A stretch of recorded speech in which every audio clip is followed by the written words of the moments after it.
Overpaying for anything sucks, especially socks, so why pay $45 for a single pair of grip socks when you can spend less than half? Pure Grip Socks Pro feature our best materials for optimal fit, moisture wicking, and performance at a fair price, just $16.99 a pair at puregripsocks.com. So, you're on the market for a pair of Nike indoor or turf boots and you're not interested in any generic takedowns. These are the four main offerings. From least expensive to most expensive, you have the $85 Nike Street Gato 2021, the return of an indoor football boot that is also designed to be worn casually, both in terms of comfort as well as looks, but of course can be used as a dedicated indoor model. It must be said though, you can only get this with an indoor bottom. There is no turf variation available. At $110, you have the Nike Lunar Gato 2, which is actually a one-to-one remake of an indoor model that originally came out back in 2013, but since 2019 has become a mainstay in Nike's lineup. Its claim to fame being the combination of Hyperfuse as well as goat leather for the upper that offers a really comfortable fit and an incredible touch on the ball with lunar lawn cushioning. Just like the Street Gato, however, this is only available as an indoor boot and not as a turf.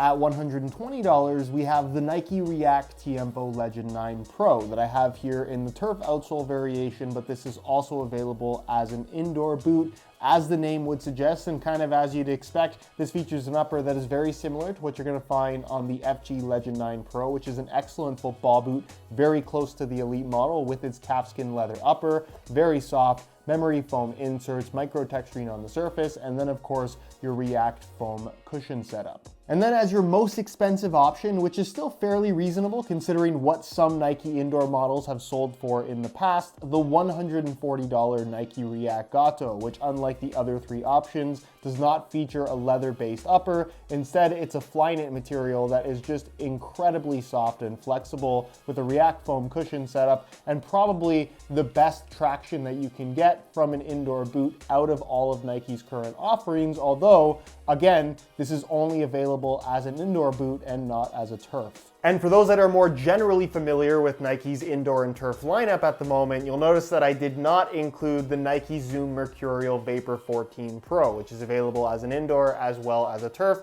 It retails for $120, and honestly, they're excellent boots, but it's a football boot that doesn't really compare to these because it's more along the lines of a mercurial style with its tight fit and thinner upper. So if you're into football boots for their mercurialness, that's probably the one you want. And if you want to learn more about them, I'll leave a pop-up on screen to that review. With that said, in this video, I want to compare all four of these models and not only conclude which of them is the best, but which one might be the best for you considering how much you're also looking to spend, because I think there's a lot of value to be had between all four of these depending on what you're looking for. So if you're interested in learning more, please stick around and watch the entire review. And if you are interested in any of these four boots for yourself, you can check out the link down below in the description. That'll take you to the review page on my website where you'll find buy it now links with exclusive SR4U coupon codes where you'll be able to pick these up below their normal retail prices.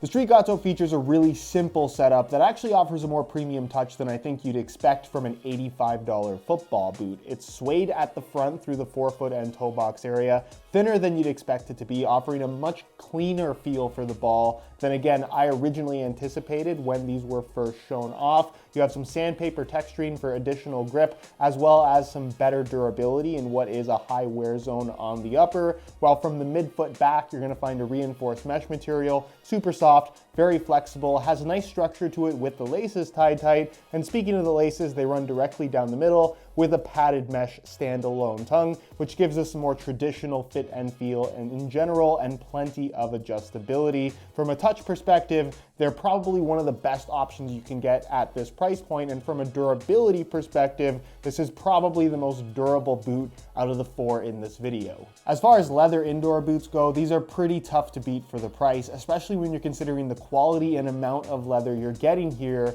with the Lunar Gato 2. The goat leather with this quilted stitching is incredibly soft and is the perfect thickness to where the boots don't feel overly thin. You still get that softness and slightly padded feel from the leather, but it just moves so nicely with your foot. And I love the fact that the leather spans the entire midfoot area on the medial side, meaning that when you're passing and controlling the ball, you're getting the feel of that leather. So many football boots kind of cut off at this point and you miss that area, not on the Lunar Gato 2. The leather itself, I will admit, does have this weird quirk where the dye seems to rub off when you play in the boot. So in a white boot, it might not be quite as much of an issue, but in some of the darker colors, expect that to happen. Not so much a durability concern, but cosmetically, it doesn't look the best after a little bit of wear. You have some sandpaper texturing here through the forefoot, again, in kind of like a high wear zone. It also runs around the toe box area. And then the Hyperfuse material through the midfoot does have somewhat of a ventilated aspect to it. So I wouldn't necessarily recommend wearing these in the rain, but they're indoor football boots, so they're not necessarily made for that either. But considering how thin this is, it's nice and pliable, has good structure with the laces tied tight,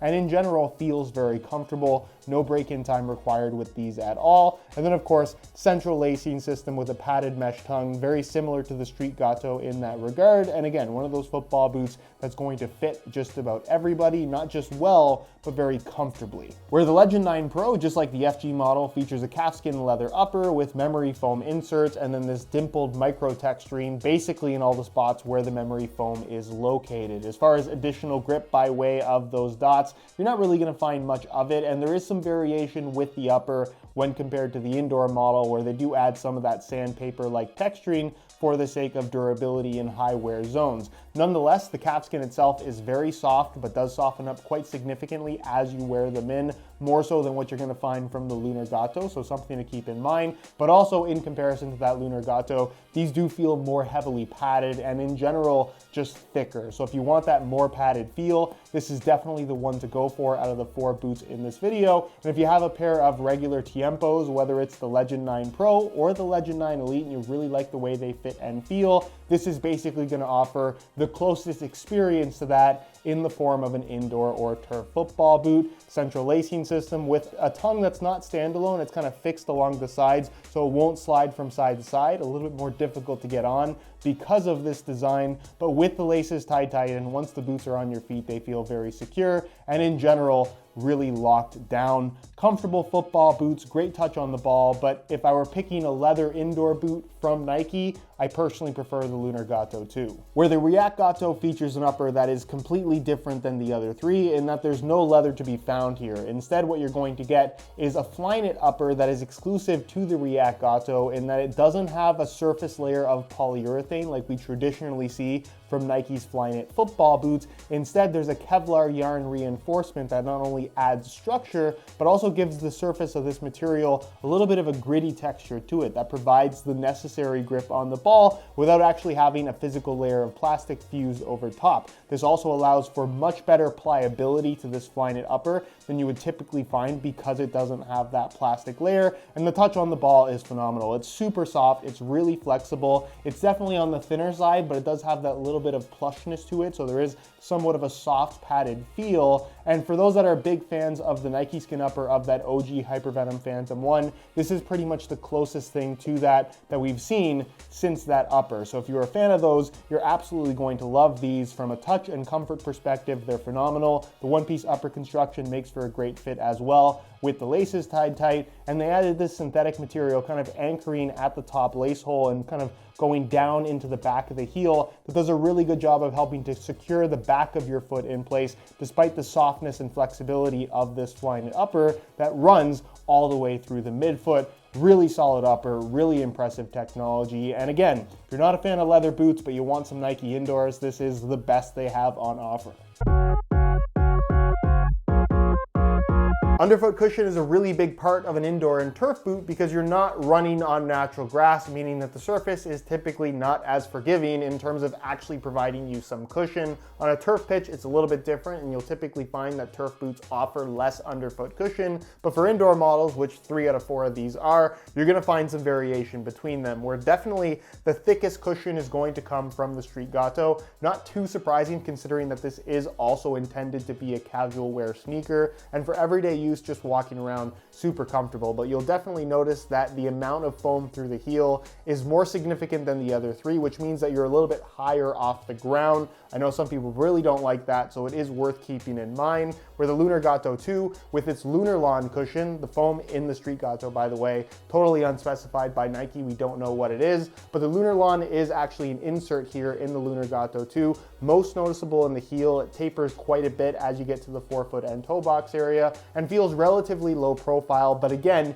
in comparison to this and this, does feel a little bit higher off the ground, but not so much so that I would say it's detrimental to the feel. I personally really like this cushion setup, where the React foam setup on both the Tiempos and the React Gato is more or less kind of a variation of the same thing, both relatively low profile and a surprising amount of underfoot cushion considering the thickness of the midsole. I would say a flatter profile all the way through, where you're definitely gonna notice with these two that the heel does sit higher than I would say the average low profile indoor. Again, totally a personal preference thing, but in terms of the best cushion setup to the worst cushion setup, it really does go in order of most expensive to least expensive in terms of best to worst. From worst to best, the indoor setup of the Lunar Gato 2 is just not the best unless you're playing on a very clean indoor court. It clogs with dust really easily. The traction pattern that Nike have here just was never the greatest, even when it first came out back in 2013, and it really hasn't gotten any better with time. It's not to say that it's a bad traction pattern, but if you're looking for that super secure kind of glued to the floor type feel, unless you're on concrete or some type of flat surface that's very abrasive, the traction is mediocre at best. Where the other three indoor setups, I'm gonna be honest, are really solid. So it's difficult for me to say that this is the second worst out of this group, because I actually think this is a really solid setup. This being the Street Gato, of course, features a setup that has all of these little nubs that also has kind of like a wavy pattern running through it. It's a little bit difficult to see given the coloring of this particular rubber, but it's a very good setup in terms of not clogging up with dust. It provides really solid traction and is also going to be pretty durable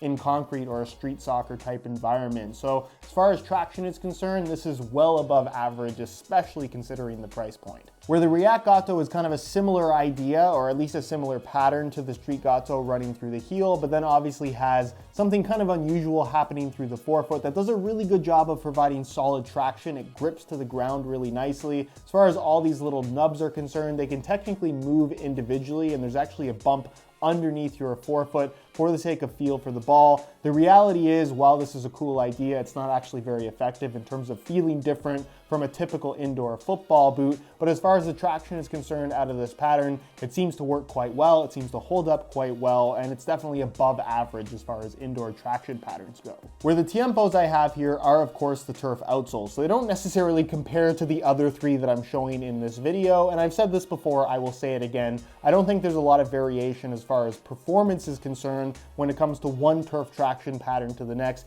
They all perform about the same, and these are going to be as good as about 95% of the turf outsoles out there if you need a turf variation. The indoor model, however, I really like. I think that's the best traction pattern Nike currently has in their indoor lineup, in that it's the most basketball shoe-like and really has nice, deep, aggressive grooves that dig in really nicely and provide the most amount of bite on an indoor court type playing surface.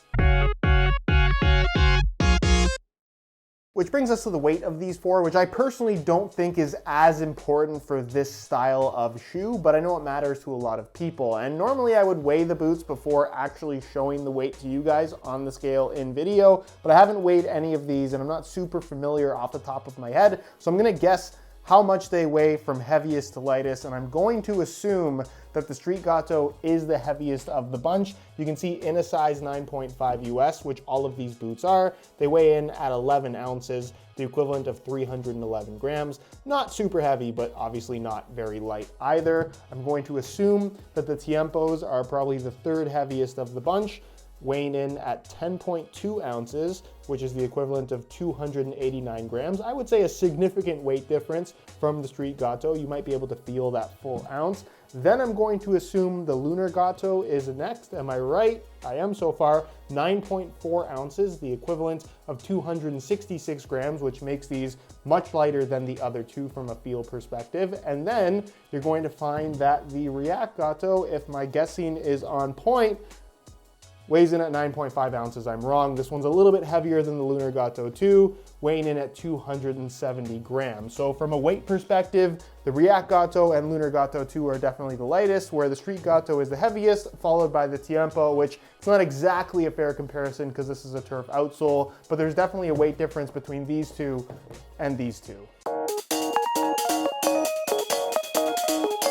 So here are the Lunar Gato 2s and the Tiempos on feet, which I think compare really well to each other given that they both have full leather uppers. I will admit, I think the goat leather upper of the Lunar Gato 2 does feel that little bit softer and more premium on feet versus the calfskin and memory foam upper that you have on the Tiempos. But once broken in, I think it's a little bit more difficult to tell a difference between the two when it comes to overall softness. From a touch perspective, these are more pure in terms of just being straight up leather, where there's definitely more of a padded, I don't want to say bulky feel, but definitely a bulkier sensation when compared directly to the Lunar Gato. With the Tiempo, both boots fit really well, they feel secure on feet, and the underfoot cushioning is pretty solid. I think the React foam is a little bit better than what is a little bit dated now from Nike in the Lunar Gato 2 with its Lunar Lawn setup. Again, you have to keep in mind this is a boot that came out originally in 2013, but nonetheless both feel really good underfoot, and like I mentioned earlier, from a traction perspective, I just think the Tiempos are better, at least when you're talking about the indoor variation. As far as fit and width is concerned, both of these boots are going to be suitable for most foot types, even if you do have wider feet, although the Lunar Gato 2, with its standalone, more traditional tongue design, is going to be best suited for wider foot types, although again, these will fit most people. And then as far as sizing is concerned, I'm wearing both of these in a size 10 US, which is typically what I wear in a pair of indoor boots. So from that perspective, I would say that they are true to size, although it must be said that everyone likes their indoor boots to fit and feel a little bit different. I actually go up half a size from my regular FG boots. For example, in a regular FG Tiempo Legend 9, I'd actually wear a 9.5, but because indoor and turf boots typically have this rubber lip from the outsole that kind of stops your toes or can jam against your toes, half a size up for me is kind of necessary in order to have that little bit of relief and not so much extra space, but just so I'm not banging against the front of the boots, which can be uncomfortable. So if you're coming from FG models, maybe going a half size up is the way to go. But if you're currently wearing a pair of Nike indoor or turf boots, I'd recommend sticking with the same size, regardless of which of these two you go for. And then here are the Street Gatos and the React Gatos on feet, which do feel quite a bit different from each other and quite a bit different from the other two boots in this lineup as well. The Street Gato is definitely more geared towards casual wear with the thicker, more heavily padded midsole that does lift your heel much higher than the other three options in this lineup, but they're extremely comfortable. The feel of this upper is awesome. There's no break-in time required, and despite the more, I guess, casual focused design, if you will, they still fit really nice like a pair of football boots without feeling sloppy, where the React Gato is really kind of the best in terms of technology that Nike has on offer, or at least that's what they would lead you to believe. But the Flyknit upper wraps your foot really nice. The touch, feel, and flexibility of this boot on foot is unlike any other indoor boot that is currently available. The React foam cushion setup I think is fantastic in terms of giving you really good underfoot cushion while still being really low profile. They're very flexible, and honestly, they're pretty much everything you could want from a pair of indoors, especially if you're looking for that sock-like sensation. From a width perspective, these are both going to be suitable for just about any foot type, even if you do have wider feet. And as far as sizing is concerned, it's kind of the same advice that I gave with the other two models. I'm wearing both of these in my usual size 10 US, which is half a size up from what I wear in most football boots. So again, if you're wearing Nike indoors right now, I'd recommend sticking with the same size, but if you are coming from a pair of football boots, maybe going a half size up in either of these would be the way to go.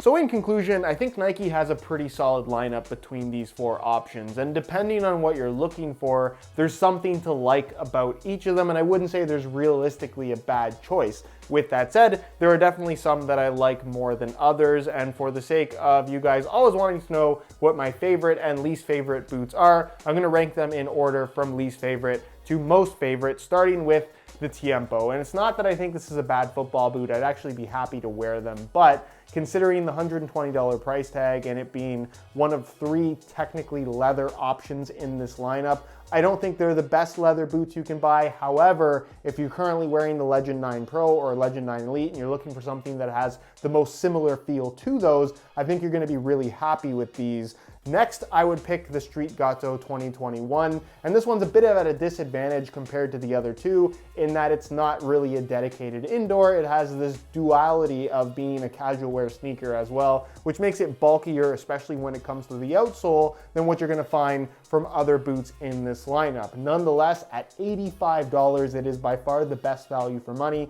You can use it as a dedicated indoor model, and if you also happen to want to wear them casually because you like the way they look, they are very well suited for that. And again, just extremely affordable, which leads us with the last 2, where I would say my second favorite would have to be the Lunar Gatto 2. Again, if I wanted a leather indoor boot from Nike, I just prefer these over the Tiempos with this goat leather upper. It's a more true leather experience without all the memory foam and extra stuff happening on the Tiempos. I also just think the quality of this leather is a little bit better. They're also $10 less expensive. The cushion setup is great. Traction is a little bit lacking, but again, at $110, they're pretty decent value for money. And then finally, my favorite of this bunch, and again, I'm a leather football boot guy. It kind of pains me to not pick a leather football boot here, but I love the Flyknit upper of the React Gatto. They're incredibly comfortable. The experience is unlike anything else that is currently available. And while the most expensive, it isn't crazy compared to what we've seen from Nike boots in the past. And to me, it's just the most unique experience out of these 4 options.